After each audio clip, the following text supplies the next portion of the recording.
देखिए, एमआईएम महाराष्ट्र के अंदर कितना सीटें लड़ाएगी, इसका पूरा फैसला जो है वो पार्टी के सदर बैरिस्टर असदुद्दीन अवैसी साहब करेंगे।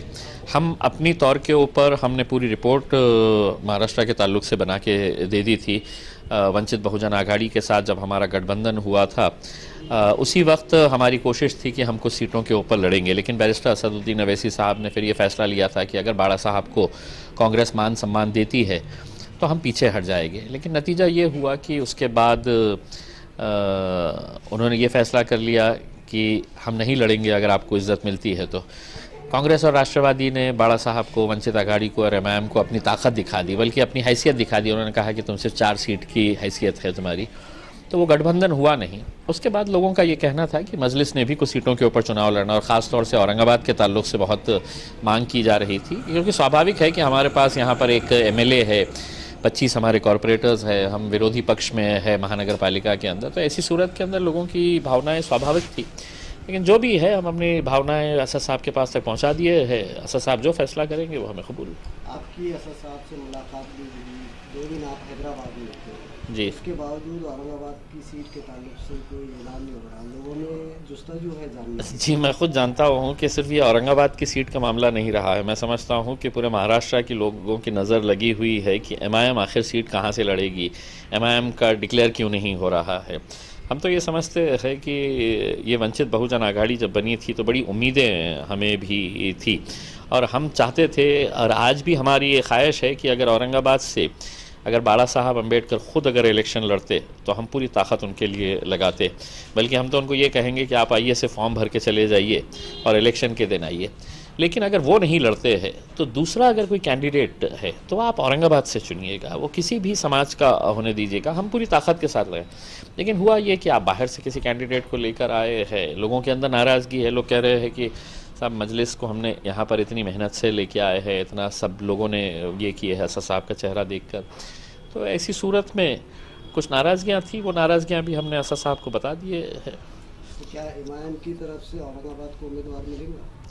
देखिए, मैंने जैसा पहले आपको बताया है कि इसका पूरा फ़ैसला जो है, ये अधिकार इख्तियार जो है, ये असद साहब के पास है। अगर वो समझेंगे कि औरंगाबाद से हमने लड़ना चाहिए तो वो अपना फ़ैसला सुनाएंगे। लेकिन चूंकि अब लोकसभा का चुनाव है और बहुत काम होता है, लोकसभा के चुनाव में बहुत बड़ा क्षेत्र होता है, तो एक एक दिन जो जा रहा है तो नौजवानों की और मजलिस को चाहने वालों की बेचैनी बढ़ती जा रही है। और यहाँ पर सिर्फ मजलिस के ही नहीं, मतलब बहुत सारे लोगों का ख़ुद का ये कहना है, चाहे वो दलित समाज हो, ओबीसी हो, धंगर हो, ये सभी लोगों की ये ख्वाहिश है कि औरंगाबाद में एक बहुत अच्छा मौका आया है कि हम शिवसेना को यहाँ से ख़त्म कर सकते हैं।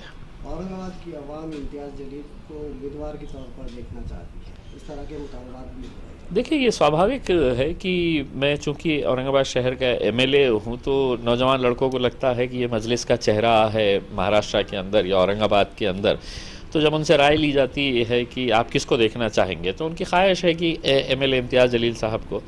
लेकिन इसका भी फ़ैसला जो है, हम तो ये कहेंगे कि असद साहब ने अगर किसी छोटे से छोटे कार्यकर्ता को भी अगर उन्होंने पसंद किया और कहा कि नहीं ये इलेक्शन लड़ेगा, तो हम पूरी ताकत लगाएंगे।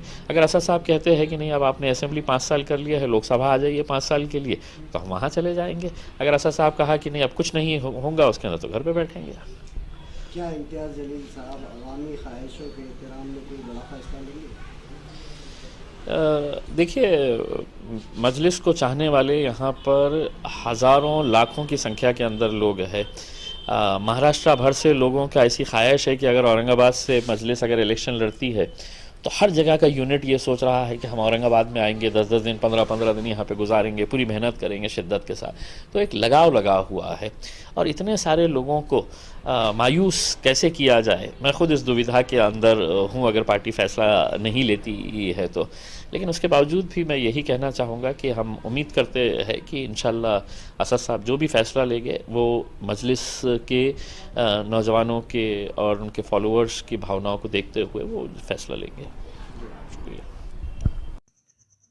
रोज़ नई खबरों को देखने के लिए हमारे औरंगाबाद समाचार चैनल को सब्सक्राइब कीजिए और नोटिफिकेशन पाने के लिए हमारे बेल आइकन को दबाइए, ताकि हर खबर की नोटिफिकेशन आपको मिलती रहे।